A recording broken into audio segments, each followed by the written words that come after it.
So guys, welcome back to my channel Sidvika's world. And ఈరోజు మేఘంగా ఉంది అని చెప్పి బయటకు వచ్చి చూస్తే ఐఎమ్ లిటరలీ షాక్డ్.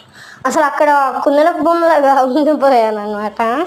అసలు ఏమైందంటే చుట్టూరు మా ఇంటి పక్కన వాళ్ళకి అందరికీ వర్షం పడుతుంది, చాలా పెద్ద వర్షం. బట్ మాకు ఓన్లీ మేఘాలు వేస్తున్నాయి, ఓన్లీ మా ఇంటి పైన. అసలు లిటరలీ షాక్, ఇట్లా కూడా అవుతుందా అని చెప్పి అలా ఉండిపోయినా. మరి మీకు తెలిస్తే కామెంట్ సెక్షన్లో కామెంట్ చేయండి. ఇంకా విండో క్లోజ్ చేసి వద్దామని చెప్పి వచ్చేసరికి ఎంత పెద్ద వాన, ఒక్క చినుకు పడేసరికి పెద్ద పెద్ద చినుకులు. చూసారు కదా అంత పెద్ద రెయిన్ డ్రాప్, ఒక్క రెయిన్ డ్రాప్కి అన్నీ డ్రెస్సులు అయ్యాయి. And I'm literally shocked. Please do like, share, subscribe. Bye guys.